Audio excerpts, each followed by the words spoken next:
on this mythical base. As members of parliament, I'm sure they are in possession of Annex A. Yes, I do. Yes, you and I know the base. Please, you see, let's be fair to Ghanaians. This is the place. This is the place. We know already. We know already. This is all. No, don't show it to the camera. Okay? The impression is created as if we've given them almost half of Ghana's territory. And let's be clear about it. This point, which we are now calling the base, this is not the first time that they are going to have to use. Thank you. That's the point I'm coming to. Why did you take the wind out of my mouth? Don't worry, I'm coming. So I'm telling you, two of the three here, they have been using for the last 5-6 years. If they are talking about base, they granted base. Okay? For the last 5-6 years, they have been using it. I don't have. Okay? I don't have this document. No, but I'm surprised you are a member of parliament. Agaga will support you. You don't need to come in here. Okay? He will support you. So this is all we are talking about. The agreed facilities and areas. That's all it is. Exactly. It's 3. And it's all located in the Kotoka International Airport, Air Force Base area. It's a giant Finish. airport. That's Nothing else. They know. But they are pretending they don't know. And that's unfair. If you are really being sincere, it's part of what the president meant. But the cynical manipulation. Are you saying that listening to Inusa raise or read these various articles and the manner in which they are couched, these are not germane concerns? Oh, there are germane concerns that have been tackled and explained. And I expect people of that intellectual level, legal brains and things, to understand it. Those who are playing politics with it are those who are refusing. These are concerns that even the defense minister himself had upon reading of the document and had to write to the U.S. Embassy and seek explanation for them to write to him. They don't have that benefit. Oh God! At the committee level, the general secretaries who came, they ask them questions. You see, let's not give them the opportunity to. I'll come to you. You see, you know what I'm doing. He has spoken. Koku is speaking. James will speak because you are the head of this. Thank you. You take the opportunity to do what is left. Just a minute. Yes. You see, when you read Article 16, it talks of the 2018 agreement. It talks of Annex A. Annex A is not wholly and exclusively the agreed facilities and area. It's part of it. It's part of it. Okay. No. Read it. Look, listen. Let's read it. No, read it. He says Annex A shall be appended to this agreement and shall form an integral part of this agreement. Yes. Annex A to this agreement may be amended by written agreement of the parties or the executive agents with an amendment the agreement. No, what does it mean? The provisions of the agreement stand independent of Annex A. Absolutely. And we raised those agreements.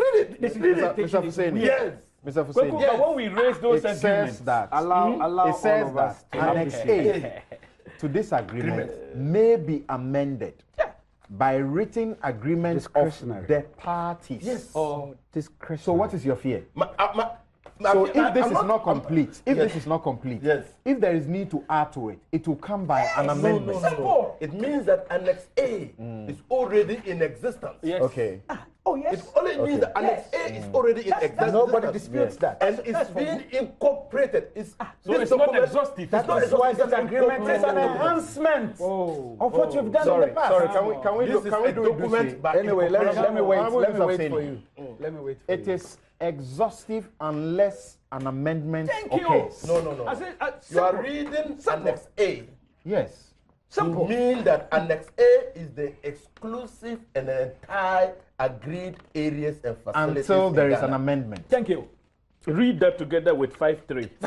Okay. See, it's simple. No, this is mine. Koku's time is being eaten into. So Koku, continue and finish. You see, finish in the next 3 minutes. 3 minutes or so. A certain point which took me off about the defense minister himself said they had problems. They wrote to the U.S. embassy. It's true. I have some of the correspondence here. Yes. But even originally, this is the original agreement. We had problems with Article 3 on status of military personnel and civilian personnel. We had problems with Article 4 on entry and exit. We had problems with Article 9 on contracting, and then Article 10 on taxes, and Article 13 on driving and professional licenses. And the joint committee was set up to negotiate. It is in course of the negotiation that solutions were found for this. For instance, Article 3, we realized that 1998, we had already done that. And the issue of they carrying their weapons were at the official duty post.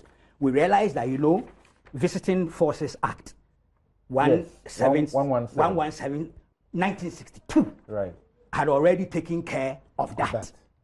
From 1962. So we realized all these things that, look, even though we raised the points in terms of experience as well as legislation, some of them had been accounted for by our laws. So we don't waste too much time on that. But there are interesting things. He talked about the claims. I'm not a lawyer, but I'm just going to let you see how the negotiations went. When we sent those things, the U.S. ambassador, this is February 27th, 2018, is addressed to the defense minister. Last week I read the Article 9.1 to show you why the U.S. companies must actually do contracting business according to U.S. law. That doesn't mean we have taken out the Ghanaian law. But the 15 is this. The 15 is claims. Claims. Can I read it before I deal with this? Please go ahead. It says, other contractual claims, the parties waive, other than contractual claims, the parties waive any and all claims against each other for damage to, or loss of, or destruction of property owned by the party, or death or injury to any military personnel and civilian employees of either party arising out of the performance of their official duties in Ghana. 2, and people have had some problems with 2, claims by third parties for damages or losses caused by military personnel and civilian personnel shall be resolved by the United States government in accordance with United States laws and regulations. Some people have problem with this. Now, in the course of the negotiation, this is what comes out in the U.S. ambassador's letter. It says, as for Article 15, our intent is to avoid having personnel subject to civil suits for official acts. And given the transitory presence we envisage, this is both practicable and a practical and a global policy position. It is consistent with Article 3, granting the equivalent of administrative and technical status to U.S. forces personnel. That said, the United States government seeks to resolve meritorious third-party claims in an expeditious manner. Attached is a non-paper explaining our claims process and what Ghanaians could expect to happen in event of damage or injury caused by U.S. forces. And this is it. Claims, non-contractual claims between states. Non-contractual claims between sovereign states are generally waived, provided the claims arise out of the performance of official duties. This waiver extends to claims by one state for damage, loss, or destruction of the state's property, or for the injury or death of the state's military or civilian personnel that arise out of the performance of official duties of the other state's armed forces. Contractual claims are resolved in accordance with the terms of the applicable contract. Then they give claims by third parties against the U.S. That's important. Under the international law doctrine of foreign sovereign immunity, sovereign states are generally immune from civil suit and third-party claims in another state. However, the United States recognizes that its bilateral relationship with a host state is a valued asset that requires protection. To promote and maintain friendly relations with the state and its inhabitants that are hosting U.S. armed forces, even temporarily, the U.S. Congress has vested the Department of Defense with authority to pay third-party claims under United States Code Title 10, Section 2734, also known as the Foreign Claims Act, FCA. The FCA permits the Department of Defense to settle and pay meritorious claims from foreign states and their inhabitants for property damage, personal injury, or death caused by members of the United States Armed Forces or members of its civilian counterpart that occur incident to non-combat military activities.